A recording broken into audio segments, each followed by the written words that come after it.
Sebuah tim mungkin akan sangat goyah, terutama jika diterpa badai cedera. Dan mungkin yang paling mencolok tentu saja Manchester United, yang musim ini beneran babak belur ketika pilar penting mereka khususnya di sektor belakang absen. Sebelumnya juga pernah ada Liverpool yang drop ketika kehilangan banyak bek termasuk Van Dijk akibat ACL. Akan tetapi sepertinya semua itu nggak berlaku bagi Real Madrid. Seperti yang kita tahu kalau musim ini Madrid tercatat udah 20 kali mengalami kasus cedera. Yang paling fatal tentu saja terjadi di sektor belakang, di mana Thibaut Courtois, David Alaba, dan Eder Militao terkena ACL. Belum lagi Nacho yang meskipun nggak parah juga seringkali bolak-balik ruang perawatan. Begitu pula dengan Ferland Mendy dan Dani Carvajal.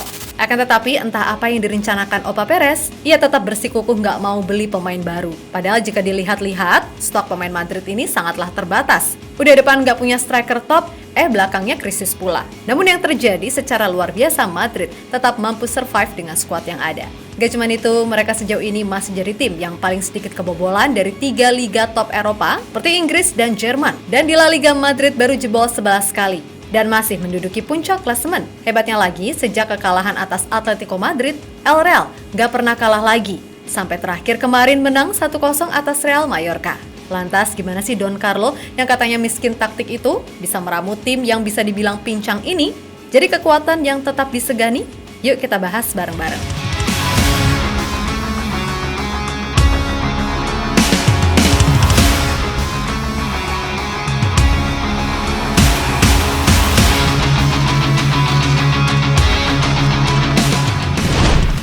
Musim 2023-2024 bisa dibilang menjadi musim yang gak enak buat Real Madrid. Sebab di awal musim, mereka udah harus kehilangan kiper utama Thibaut Courtois dan bek Eder Militao karena ACL. Ditambah lagi David Alaba yang juga kena ACL. Sehingga membuat komposisi lini belakang Madrid ini makin tipis. Belum lagi soal lini serang yang juga minim. Sebab sampai musim berjalan, Florentino Perez tetap kekeh nggak akan mendatangkan nomor 9 kelas dunia dan tetap percaya pada nama-nama seperti Vinicius Junior, Rodrigo, Brahim Diaz, dan Joselu di sektor depan.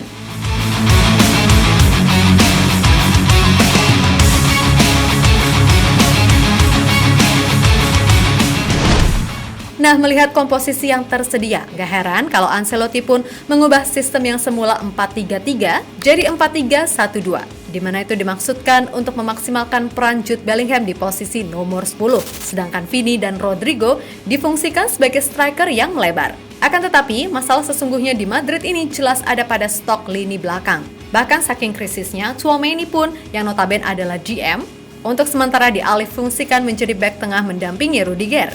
Akan tetapi meskipun begitu, lini belakang Madrid ini sejauh ini masih sangat solid. Sebab di La Liga sendiri, Madrid baru kebobolan 11 gol dan itu menjadi yang paling sedikit di antara semua tim yang ada. Tentu saja, ini seperti mengejek tim rival sekota Atletico Madrid yang kita tahu terkenal sangat bangga akan pertahanannya yang tangguh.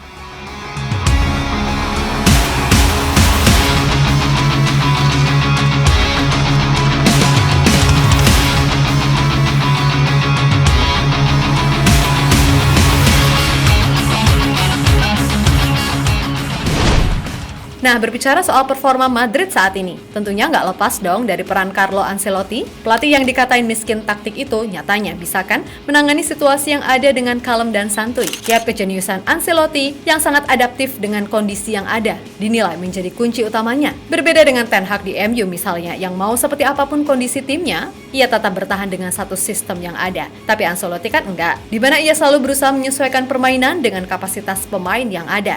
Sehingga pola 4-3-1-2 dianggap paling cocok dengan kondisi yang ada sekarang. Sebab dengan pola itu, Madrid ini jarang sekali bermain terlalu melebar, sehingga ketika kena counter, transisi jadi lebih cepat dan bisa menutup ruang dengan cepat.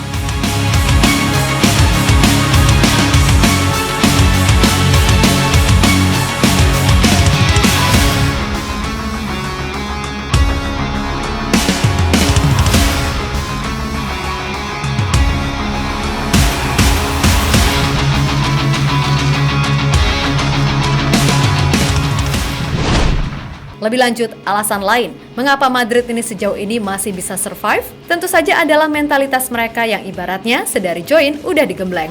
Sehingga mereka nggak selalu main cantik, tapi Madrid tetap bisa menang murni karena efektivitas. Jelas kita sering kali melihat kan, kalau Madrid ini mainnya kayak nggak jelas atau diserang mulu. Tapi di saat semua orang mikir Madrid ini bakal keok, yang ada mereka bisa menciptakan gol di saat-saat akhir. Di satu sisi menurut Jude Bellingham, yang membuat Madrid tetap bisa bertahan di tengah beragam masalah cedera yang ada, tentu saja adalah rasa kekeluargaan yang begitu erat, di mana mereka saling mendukung satu sama lain dan beneran di tim ini seperti nggak ada pemain yang merasa si paling bintang. Kami adalah satu keluarga besar. Jika salah satu dari kami sedang mengalami masa buruk, penting bagi kami semua untuk mendukungnya. Tegas pemain 20 tahun itu dilansir dari Marca.